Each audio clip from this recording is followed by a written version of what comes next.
Good evening, everyone. Welcome to My Startup TV Africa, a show that where African ingenuity takes the center stage. We bring you all that is exciting and new in the world of African startup ecosystems. I'm your host Jayasri, bringing you this show all the way from Dar es Salaam, a beautiful city in East Africa's Tanzania. Before we dive into tonight's content, here is a reminder to all our viewers that you can stay connected to us 24 by 7. You can listen to our podcasts on Spotify and Amazon Music. Visit our website www.mystartuptv.in, download our app from Google Play Store, and follow us on all your favorite social media channels, right from Facebook, LinkedIn, Twitter, Instagram, and YouTube. We are constantly churning out inspiring stories for the entrepreneur in you. Now, let's get you up to speed on the hottest startup news of this week. Our most exciting news comes from, I'm sorry, our most exciting news comes from Egypt, where a startup has been known to take up, sorry, there is a, I'm so sorry, there is,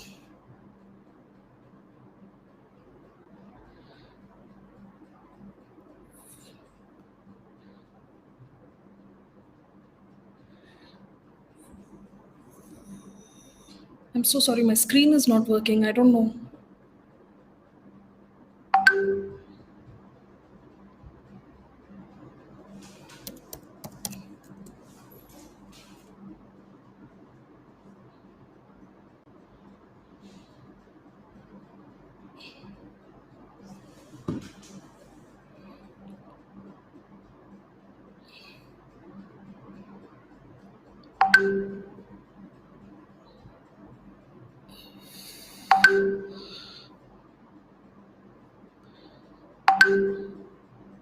Okay.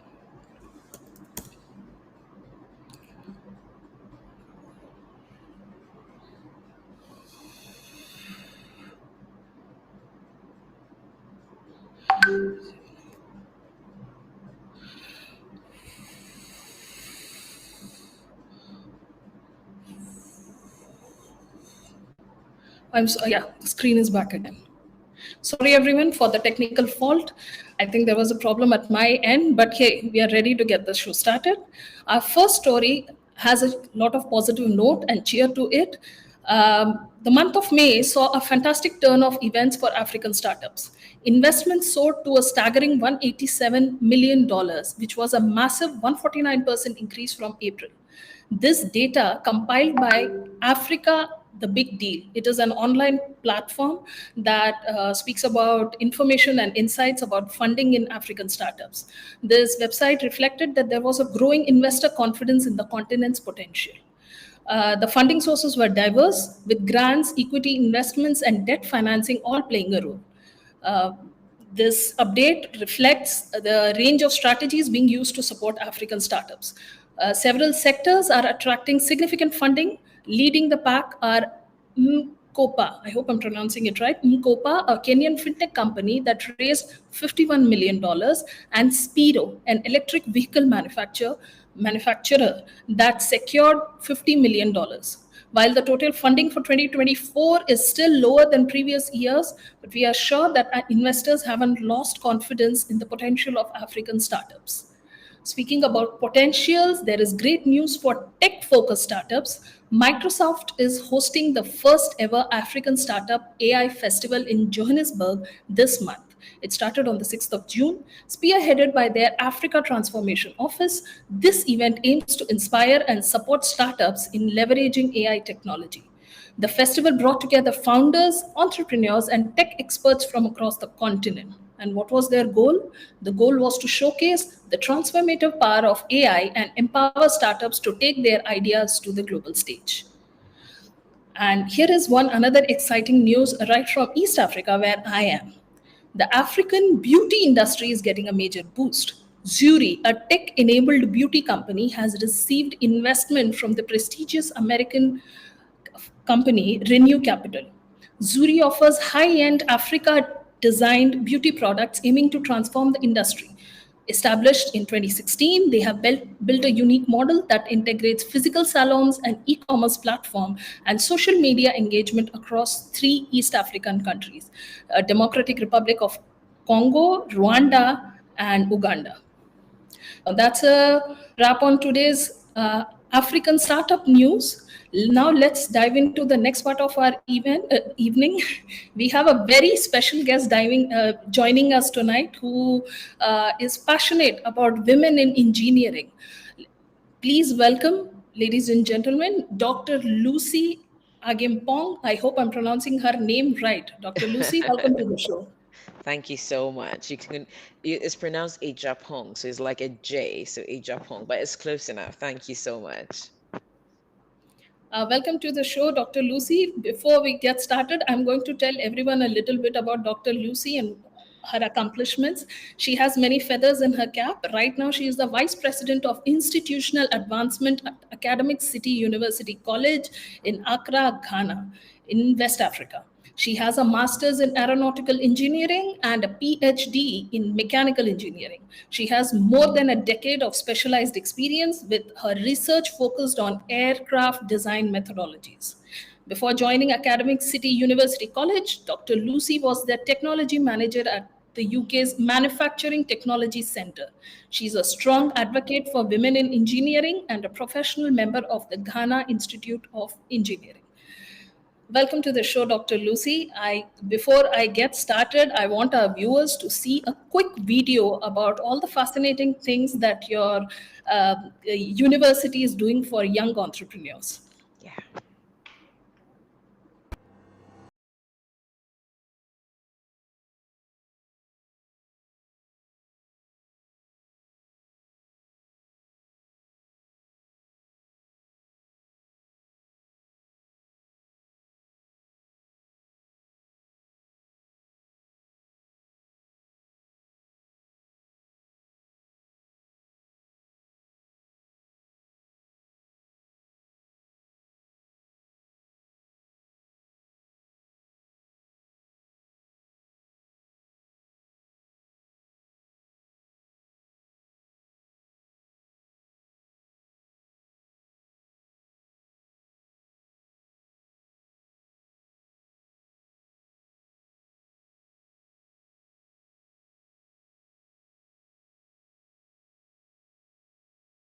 Academic City, educating future-ready leaders.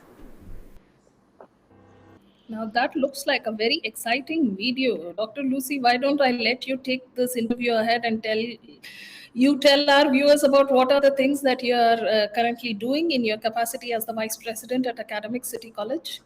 Oh, thank you so much. And thank you for this opportunity for us to be able to showcase our university and the amazing things that we're doing here. Academic City is a premium STEAM focused institution. So we focus on science, technology, engineering, arts, and maths. And we are here because we think that we need to change the narrative of Africa. One of the things that we always say, looking at where we stand, particularly being a Ghanaian university, is that Ghana has the workforce that it was built for when we gained independence, when we needed to recruit more, when we needed to fill in job gaps. But as the world is evolving, 60 years down the line, Ghana needs more industries. Ghana needs more entrepreneurs. So you see here at Academic City, there's an underlying core of entrepreneurship, and within everything that we do, we're advocating for entrepreneurship, people taking ownership, people taking the risk, seeing opportunities and turning them into useful businesses. And that's what we're here to do. That's actually a fascinating way to go ahead, whether it is in terms of education, entrepreneurship, and setting the future ahead for Ghana's young entrepreneurs. I have a range of questions for you this evening. I'm going to start with your comments on universities and entrepreneurship. So my first question will be that in your experience, what are the biggest challenges that young entrepreneurs face in Ghana, particularly those coming out of universities? Right. So I think one thing you will notice when you come to Ghana is that it's not that our students are not creative, it's not that they are not seeing opportunities, but it's trying to churn that idea that they have into a realistic business. So, for instance, if they finish university, they did a science project or something, how do they turn that into a viable or sustainable project? So, you see that a lot of the challenges that students face coming out of university is one, limited access to funding so that they can launch themselves, funding that they can get the backup that they need to really, turn this idea they have into a viable business. And there's also lack of investors, where somebody who's able to see the opportunity that lies in the ideas or innovations that the students have come up with, and that person to say that I'm going to back this with my own money. So there's a lack of investors to support students. And I would say the other thing is also lack of data. If you look at Africa and the terrain that we are at the moment, access to market research and data is very limited. So even if you have the idea that you want to launch a business, being able to understand or being able to make informed decisions is very difficult because they don't have that much access to data. I mean, Academic City has realized that this is such a pivotal thing that we need to look into, that we think that data analysis or data science is an integral part of something that needs to equip everybody to make informed decisions. And last but not the least as well, I think one thing that are the biggest challenges facing students is having that understanding of the consumer behavior and a preference to be so that they know that this idea that I'm coming up with, this business that I'm launching, I'm actually going to get people who want to pay for that business, and so that I can make money or make create a whole industry based on that need.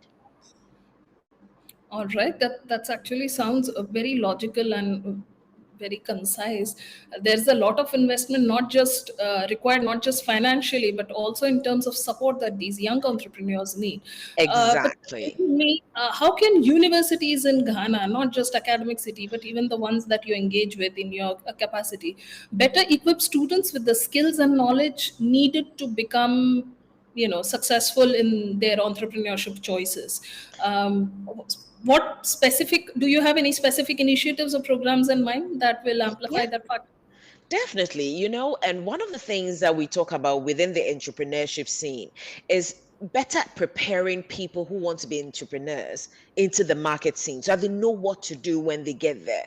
What I think institutions or universities can do is that they can do a bit of curriculum development, embedding entrepreneurship within the courses that they teach. This will allow the potential or the future entrepreneur to understand the obstacles that they are likely to face, to give them the better tools that they need so that they're equipped to be able to address some of these challenges as and when they come into contact with them. We need to have, give them experiential learning opportunities, give them internship, give them apprenticeship, so that they are able to go and intern at a startup to be able to see what are some of the challenges they face on a day-to-day occasion. Let's encourage, or institutions should encourage student-led ventures both on campus and outside campus. What is on your campus that you're needing? What are some of the solutions that is being brought that could be actually student-led ventures? One of the things that I know, one of the things that Academic City was looking at is that if students want to come up with their own business, how best do we support? And that's what institutions need to do, because the ideas are there, but it's how do you support them to get the grounding that they need whilst they are at university, and then when they go out, they are able to, do it on their own, if you will. Okay, but we are right now discussing technical skills, right? But in your opinion, what are some essential soft skills that could help students, thrive in a startup ecosystem or a Yeah, please go. that is a very, very valid question as well, because you see, the beauty about entrepreneurship, having that confidence to say that I have seen this opportunity and I want to, take it and to the next level. I want to organize, I want to manage, I want to assume the risk associated with it and start a new venture. To do that, you need to know how to interact with people. You need how to advocate. You need how to be able to sell your idea and get people on board. So when we're talking about what kind of the soft skills that you need to beyond the technical skills to be able to succeed in the entrepreneurial ecosystem, I think first and foremost is communication. Being able to communicate, being able to hear people, or people being able to hear what you're saying, and you being able to take constructive feedback that you can then add on back onto your business and improve. You need leadership. You need leadership skills. That is very integral, because sometimes as a business owner, you will need to make some strategic decisions, decisions that may not be popular. You may need to take on some risks for a reward that will come later on. And you need that leadership skills to be able to do that. You need negotiation skills. You know how we talked about one of the challenges being getting investors or funding? You need to be able to negotiate and sell your idea and get buy-in. You also need to be a team player, because as much as entrepreneurship sounds like a one-man issue, most of the time you need a team around you to be able to deploy your vision. So you need to know how to work in a team. Those are all vital skills or vital soft skills that one needs to thrive as an entrepreneur. That's actually a very interesting point. That brings me to my next questions. I know that Ghana has one of the healthiest startup success rates in all of Africa. I mean, I think it's 90% in other countries, and it's 89% in Ghana. I Yeah. have to be corrected some, yeah. But there is a disparity in female participation in the startup scene. What specific strategies can universities implement to empower young female students towards entrepreneurship? Thank you. And that is a very valid question. You see, when you come into Ghana, there is the formal sector and the informal sector. There is a lot of misconception that when you say, oh, we have a lot of entrepreneurs, it means we have a lot of self-starters. And you will see that there's a lot of organizational businesses that are focused around buying and selling. But you know, the entrepreneurship that you and I are talking about, this is the ones about startup businesses that, you know, involves a bit more. And that is where you see a massive disparity with women. You see, entrepreneurship is a very lonely journey. It's a very lonely journey that sometimes you have to sit up nights and work late nights to try and get your business going. And trying to, as a woman, trying to find that work-life balance can be very, very challenging. So to be able to best prepare, or you know, get that appetite of our students early on, that is why some of these initiatives we have to encourage it from the universities. For instance, we need to be deliberate, just as we have been with STEM education and the likes. We need to be very deliberate about targeting students. We need to do competitions which invite women startup organizations. We have so many startups, as you said, in Ghana, so many startups doing amazing things, and I can count the women startup on my finger.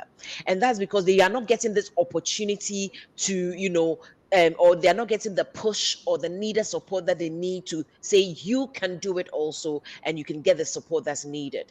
We need to come up with funding targeted as women entrepreneurs to say how best to support them. And we also need to pair them up with other female successful women entrepreneurs who can then tell them, how do you walk this walk? How do you talk this talk? And one of my favorite female entrepreneurs in Ghana is Valerie. She's the CEO for Wahoo Mobility. They build electronic bikes in Ghana.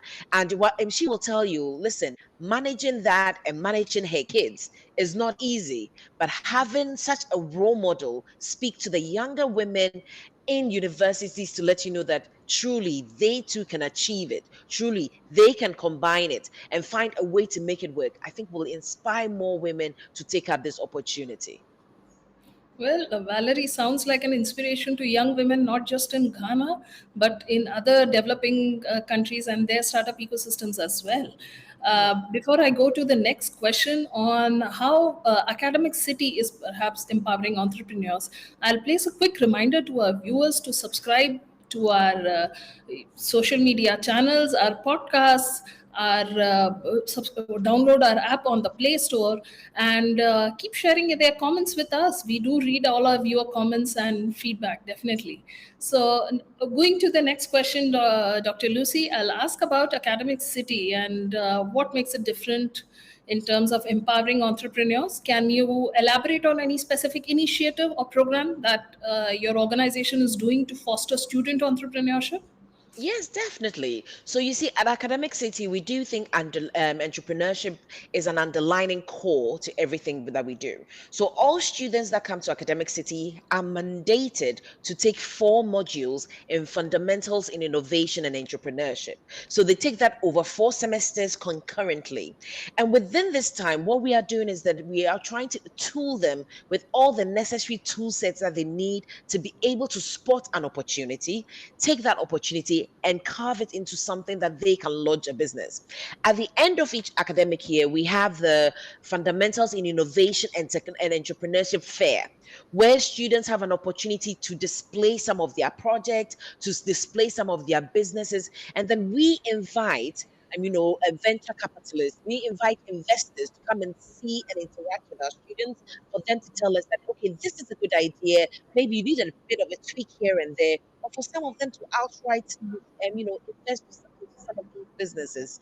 We have a technology and entrepreneurship center, which has an incubator. So we incubate businesses as well. And this is open to our students 24/7. So our students can go to our tech center anytime and say, hey, I have this idea that I think can be a real business.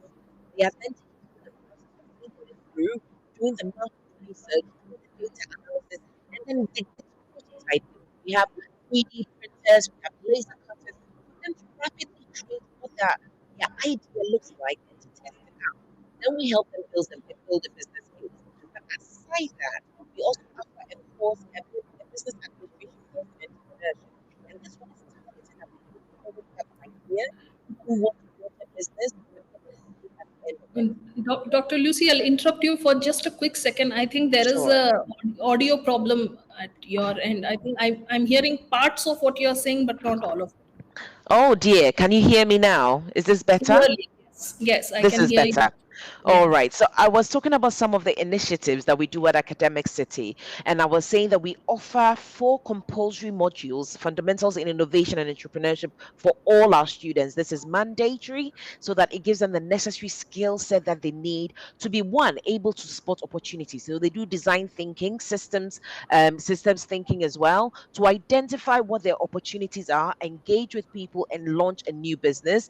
We also have the fundamentals in innovation and entrepreneurship fair every year, which allows all students to come and showcase what they have got. Some of them are projects, some of them are ready to go businesses, and then we invite investors to come and see what our students are doing. Some will outrightly invest, some will also encourage and give you ideas on what to do better the next time round.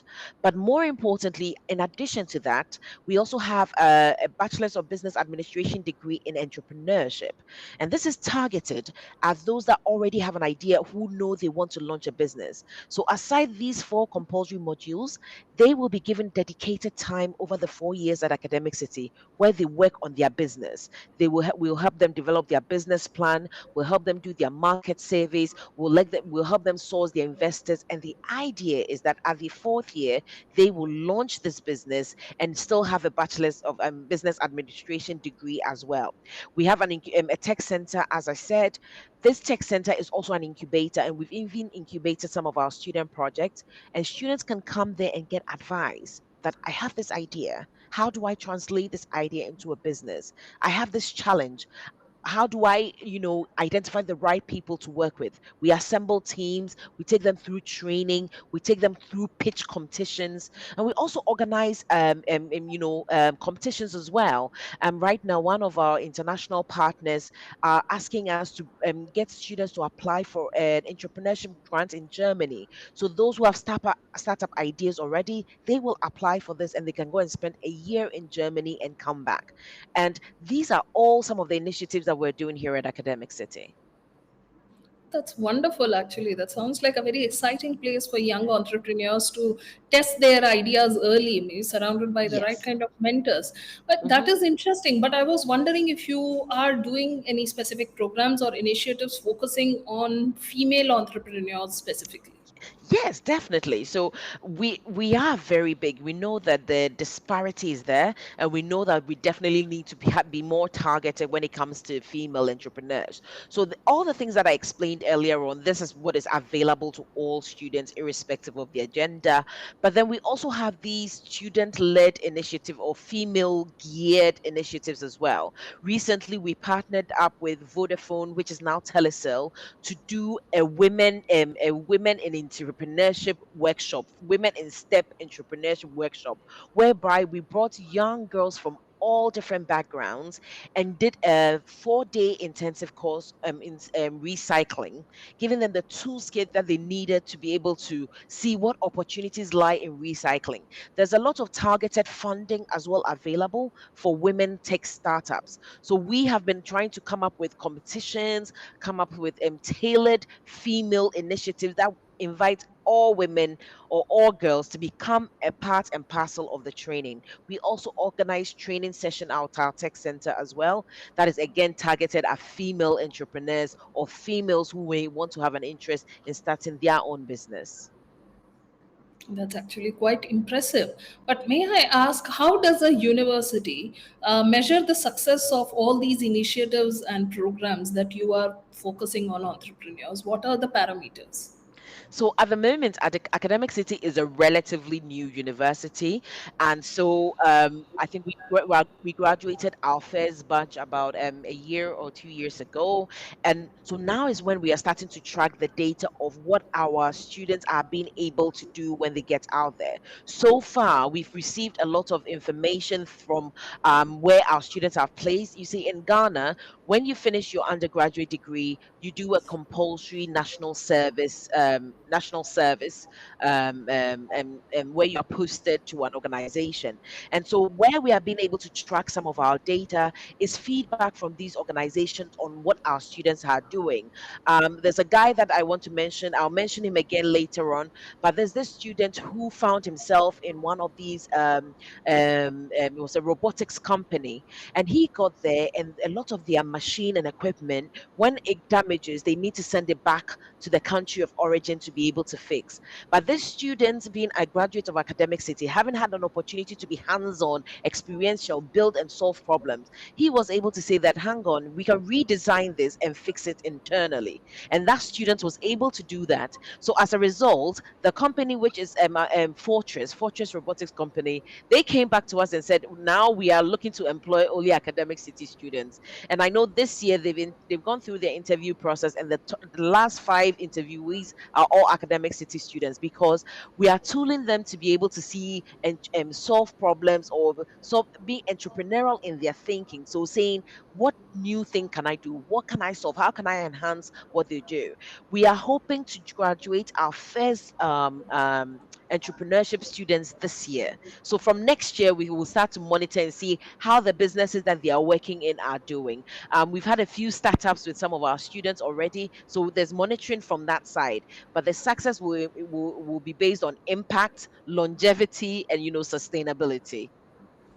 Wow. Actually, you told me a very interesting story that made this interview all the more engaging. Do you have any other success stories of young entrepreneurs from your campus who continue to inspire other people?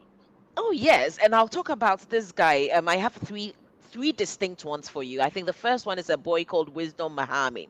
So Wisdom came from the north, and he grew up in a farm, helping his father on the in the farm, and all the skills that come with him. So he comes to Academic City. He was an electrical and electronics engineering student, and as part of the one of their classes, they learned about, and together with their STEM club, they converted an old fridge into an incubator as a science project. But then he came up to our president and said, you know what, I think I can take this a bit further. I want to build a 360 egg capacity incubator with more than an 80% hatch rate. Because when he was in the north, one of the things that they used to do is that when the hen lay on their eggs, they would have to come from time to time to rotate it so the hen will sit on it, so that gives it even distribution of heat. So, having learned what he can learn from electrical engineering and his background, having worked in the farms with his father, he came up with this 368 egg capacity incubator, which had an automated device within that rotated the eggs from time to time. And then he made it temperature controlled. He went on to build 1,000 egg capacity incubator, and now there's 10 of those in the north in different farms that are actually thriving. So that is an excellent story of a student project that started on campus, and now he's turned into a business supplying incubators for people in the north. And then we also have Andrula and Barnabas. Andrula's grandmother, she said, was a disabled woman who lives by herself and had challenges getting access. You know, in the West, we have all these smart wheelchairs, but in Africa, when you transfer them over, they are so expensive. So for their final year project, they decided to build a smart wheelchair, which was built from reconfiguring traditional manual wheelchairs. So they came up with this unique selling point of a motor that you can attach to any device that can turn that device smart. And they went on to build a business called Goliath Robotics that is looking at building assistive medical devices. Now, their business is being incubated on campus as we speak. And right now, they've used that same technology to build smart bikes. They've received 50 orders so far, and they've also received some orders on electronic wheelchairs. It's fascinating some of the things our students are doing. Benedict, through entrepreneurship, has launched its own robotics company where they go to senior high schools and train them. And all these businesses are doing well. So in 5 years' time, we hope to see them maybe under Forbes Best 50, under 50, or something like that. We are monitoring very closely. I'll keep my fingers crossed, and I'll also monitor these stories closely. I mean, what this is such a perfect example. Both these stories of how people are solving problems using technology, and these problems Yes, are very specific to their communities. These are not like exactly. copied from Western models. And for our viewers who don't know, startups in northern Ghana, they operate under extremely resource starved Challenged. situations. They work really hard, and it takes a lot of ingenuity to survive in regions like Tamale, perhaps. Am I correct? Exactly, exactly. So kudos to these startups. Yeah. Now, I move to my next question, Dr. Lucy. What are your hopes for the future of university-driven entrepreneurship programs in Ghana? So I'll have my question in two parts. One, just the overview of university-driven programs. How can universities act as springboards for startups? And my Yeah. second part of my question would be, how would they be specifically empowering young women? I ask this because I know you are very passionate about women in STEM and engineering and such programs. So Yeah. these is my two-part question for you. So one of the things that when you come to Ghana or in Africa, they say that when you go around the universities, there's a lot of projects or a lot of businesses on the shelf. They are just there waiting on the shelves for someone to tap into. And that is why we are drumming in on this whole idea of entrepreneurship businesses, entrepreneurship launch. So my hopes for the future, I know the innovation is there. I know the students are creative. I know that ideas are constantly coming up. The challenge has always been getting someone to help invest within this, getting a platform on which a student can launch their business, getting the right amount of data so that you can make data informed decision.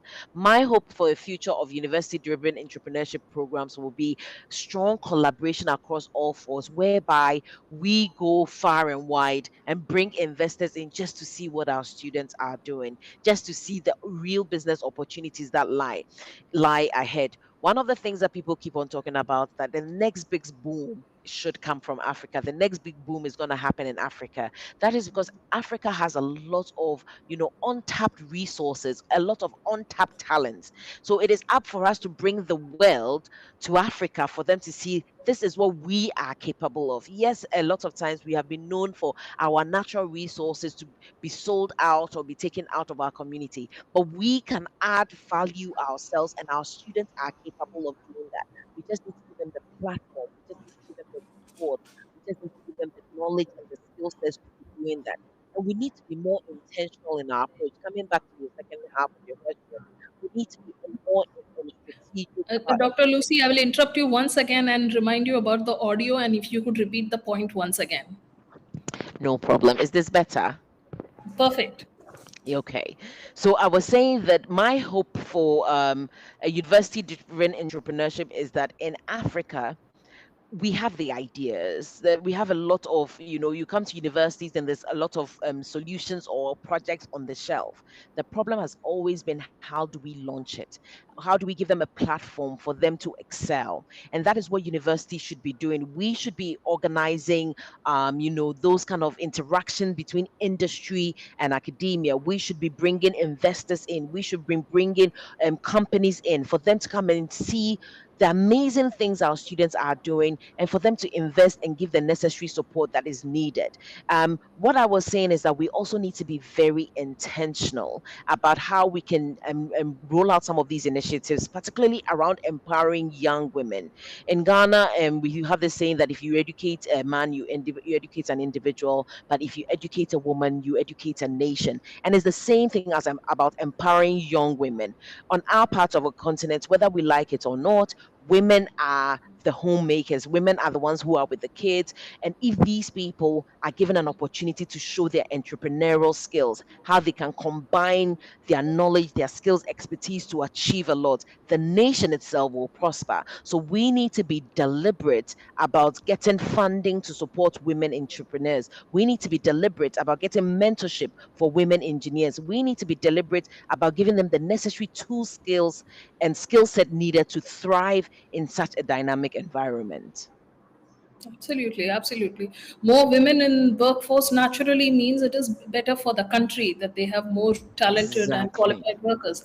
Absolutely. Do you have any? I will wrap up the questions right now, Dr. Lucy. Do you have any thoughts or takeaways or closing remarks or advice for young entrepreneurs, especially in our audience and people? Is the fact that every student that I meet, if we have entrepreneurs that are listening to us today, to to encourage you to stay motivated and not to lose focus. There are so many challenges around us. There are so many challenges that when we see, in actual fact, are opportunities for us to succeed and opportunities for us to excel.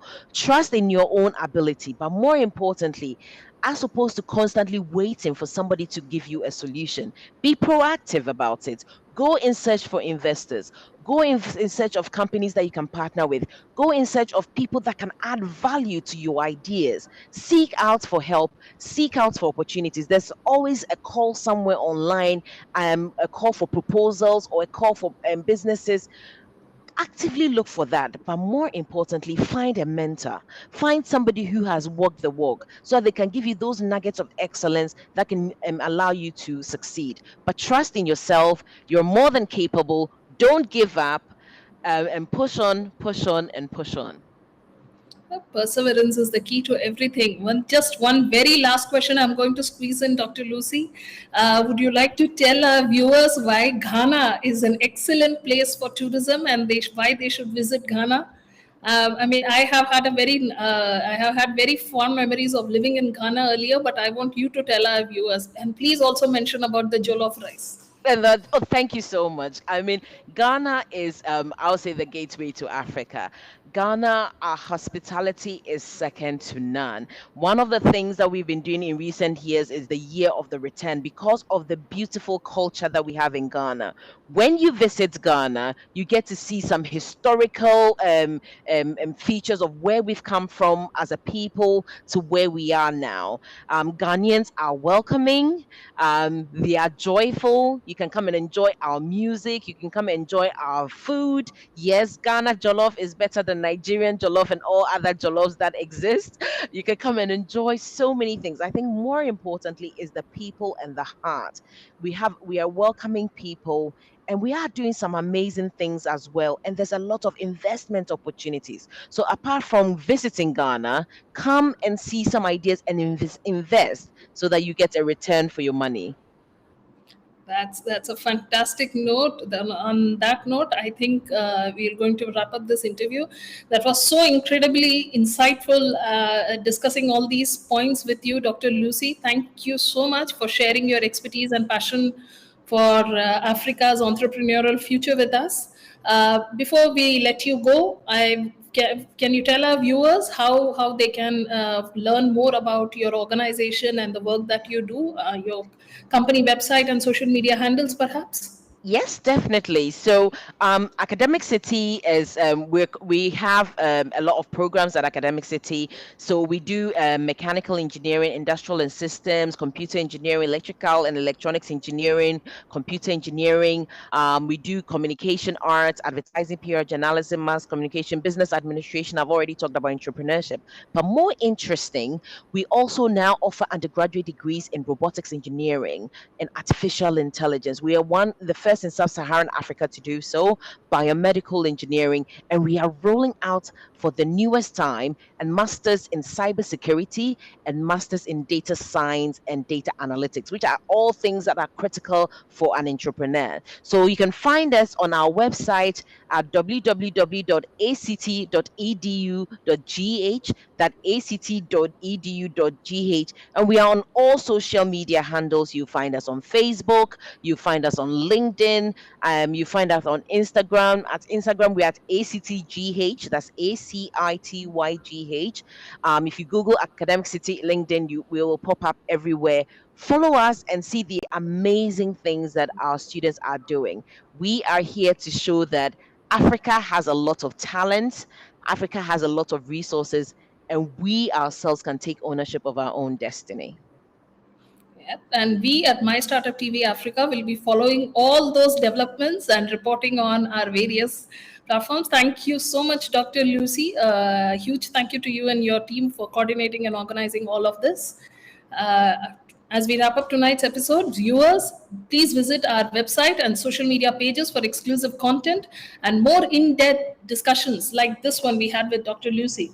We have a vibrant community of entrepreneurs and supporters waiting to inspire the entrepreneur in you.